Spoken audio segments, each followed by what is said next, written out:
আলহামদুলিল্লাহ নাহমাদুহু ওয়া নুসাল্লি আলা রাসূলিল কারীম। আজকের টপিক হচ্ছে যে তাওহীদের উপকারিতা, দ্যাট মিনস লা ইলাহা ইল্লাল্লাহ। এই কালেমার উপকারিতাটা কি?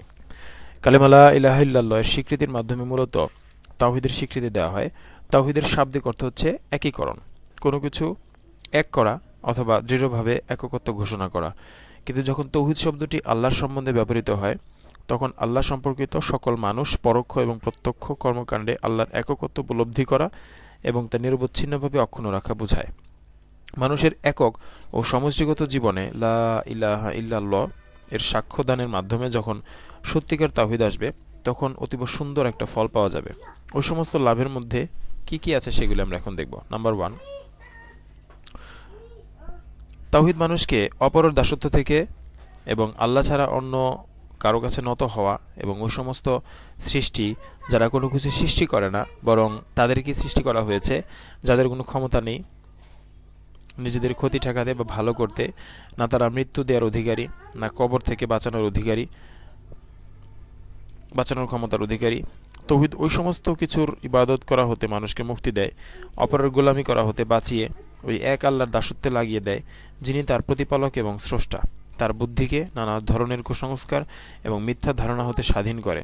এজন্য কোরআন পাকে দেখা যায় মুশরিকদের নেতারা ও অজ্ঞ সীমা লঙ্ঘনকারীরা সর্বদাই সমস্ত নবীদের দাওয়াতের বিরোধিতা করেছে, এবং বিশেষভাবে আমাদের রসুল সাল্লাল্লাহু আলাইহি সাল্লামের দাওয়াতের কারণ তারা বুঝত যে যখনই কেউ বলবে কালেমা লা ইলাহা ইল্লাল্লাহ, তখনই সে মানুষের গোলামি করা থেকে স্বাধীন হয়ে যাবে এবং সে অত্যাচারের বেড়াজাল ছিঁড়ে ফেলবে। মুমিনদের কপাল উঁচু হবে এবং তারা বিশ্বজগতের প্রতিপালক একমাত্র আল্লাহ ছাড়া আর কারো কাছে মাথা নত করবে না। 2 নম্বর হচ্ছে যে তাওহীদ সঠিক ব্যক্তিত্ব গড়তে সহায়তা করে। মানুষ এতে সঠিকভাবে জীবন গঠন করতে পারে এবং সত্যিকারের দিক নির্দেশনা পায়। তার লক্ষ্যবস্তুকে নির্দিষ্ট করে দেয়, কারণ সে বুঝে এক আল্লাহ ছাড়া আর কোনো উপায় নেই। ফলে তার দিকে গোপনে ও প্রকাশ্যে মুখ ফেরাতে পারে, সুখে এবং দুঃখে তাকে ডাকতে পারে। অন্যদিকে মুশরিকদের আত্মা নানা ধরনের রব এবং উপাস্যের প্রতি বিক্ষিপ্ত অবস্থায় থাকে। ফলে একবার সে জীবিতদের দিকে মুখ ঘোরায়, আবার সে মৃতদের দিকে মুখ ঘোরায়। এ কারণে ইউসুফ আলাইহিস সালাম বলেছেন যে, হে আমার জেলের সাথীরা, যেটা কোরআনে সূরা ইউসুফের 39 নম্বর আয়াতে এসেছে যে, হে আমার জেলের সাথীদ্বয়, নানা ধরনের রবই উত্তম না এক আল্লাহ, যিনি একক এবং সর্বোচ্চ শক্তিধর। তাই মুমিন এক আল্লাহর ইবাদত করেন। তিনি জানেন কি করলে তার রব খুশি হবেন আর কি করলে তিনি নারাজ হবেন। তাই যে কাজে তিনি খুশি হন তাই তিনি করতে থাকেন। ফলে তার অন্তর শান্ত হয়ে যায়। আর মুশরিক নানা ধরনের উপাস্যের উপাসনা করে, কোনোটা তাকে ডানে নিয়ে যায়, কোনোটা তাকে বামে নিয়ে যায়, আর তার মাঝে পড়ে সে হয় কিংকর্তব্য বিমূঢ়। এতে তার মনে কোনো শান্তি থাকে না। 3 নম্বর পয়েন্ট হচ্ছে তাওহীদ হচ্ছে মানুষের জীবন নিরাপত্তার ভিত্তি, কারণ এর দ্বারাই সে নিরাপত্তা এবং শান্তি পায়। আল্লাহ ছাড়া কাউকে ভয় করে না, তা ভয়ের সমস্ত দ্বার বন্ধ করে দেয়। যেমন রিজিকের ব্যাপারে, জানের ব্যাপারে, পরিজনের জন্য মানুষ হতে ভয়, জিন হতে, মৃত্যু হতে এবং অন্যান্য ভয়ভীতি থেকেও মুক্ত হয়। একত্ববাদী মুমিন আল্লাহ ছাড়া অন্য কাউকে ভয় করে না। অন্যেরা যখন ভয়ের মধ্যে থাকে তখন তাকে দেখবেন নির্ভীক।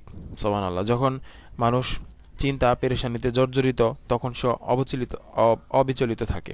এদিকে নির্দেশ করে কোরআন পাক আমাদেরকে জানাচ্ছে যে সূরা আনাম 82 নম্বর আয়াতে, যারা ঈমান এনেছে এবং তার সাথে শিরককে জড়িত করেননি তাদের জন্যই রয়েছে শান্তি এবং তারাই হচ্ছে হেদায়েতপ্রাপ্ত। সুবহানাল্লাহ। আর এই নিরাপত্তা মানুষের অন্তঃস্থল হতে নির্গত হয়, কোনো প্রহরীর প্রহরায় হয় না। এই হলো দুনিয়ার নিরাপত্তা। আর আখিরাতের নিরাপত্তা তো আরও বড় এবং চিরস্থায়ী। সুবহানাল্লাহ। কারণ তারা আল্লাহর জন্য ইখলাসের সাথে ইবাদত করেছে এবং তাদের একত্ববাদের সাথে কোনো শিরক মিশায়নি, কারণ শিরকই হচ্ছে সবচেয়ে বড় অত্যাচার। 4 নম্বর পয়েন্ট হচ্ছে তাওহীদ মানুষের মনের শক্তির উৎস।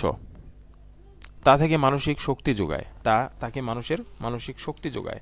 ফলে তার অন্তর আল্লাহতে প্রাপ্তির আশায় ভরে ওঠে, তার উপর বিশ্বাস জন্মে এবং তার উপর ভরসা করে। তার বিচারে মন খুশি থাকে, তার হতে প্রদত্ত বিপদে সহ্য ক্ষমতা আসে, সৃষ্টি থেকে সে মুখ ঘোরাতে পারে। সে পাহাড়ের মতো অবিচল হয়ে যায়, অটল হয়ে যায়। যখনই সে কোনো বিপদে পতিত হয়, তখন বিপদ থেকে মুক্তি পাওয়ার জন্য আল্লাহকে ডাকতে থাকে। সে কখনো মাজারে মৃতের কাছে ফরিয়াদ করতে যায় না। তাদের নিদর্শন হচ্ছে নবী সাল্লাল্লাহু আলাইহি সাল্লামের নিম্নোক্ত হাদিস, অর্থাৎ যখন কোনো কিছু চাও শুধু আল্লাহর কাছে চাও, যখন কোনো সাহায্য চাও তার কাছেই সাহায্য চাও। এই হাদিসটি এসেছে তিরমিজি, হাসান, এটা হাসান এবং সহিহ। তারা সাথে সাথে আল্লাহ পাকের ওই কথার উপর আমল করে, যেমন আল্লাহ বলেছেন যে যখন আল্লাহ পাক তোমাকে কোনো বিপদ স্পর্শ করান তখন তিনি ছাড়া কেউ তাকে দূর করার নেই। সূরা আনাম 17 নম্বর আয়াত। 5 নম্বর হচ্ছে তাওহীদ হচ্ছে ভ্রাতৃত্ব এবং একতার বন্ধনের মূল, কারণ তা কখনোই এমন অনুমতি দেয় না যে আল্লাহকে ছেড়ে একদল লোক অপর দলকে রব হিসেবে মানবে, কারণ উপাসনা করতে হবে একমাত্র আল্লাহর জন্য এবং সমস্ত মানুষের ইবাদত পাওয়ার যোগ্যতা একমাত্র তিনিই রাখেন। আর সমস্ত আবেদদের মুকুট হচ্ছেন মুহাম্মদ সাল্লাল্লাহু আলাইহি সাল্লাম, যাকে আল্লাহ সুবহানাহু ওয়া তাআলা নির্বাচন করেছেন সকলের মধ্য থেকে। সবাইকে ধন্যবাদ। আসসালামু আলাইকুম ওয়া রাহমাতুল্লাহি ওয়া বারাকাতুহু।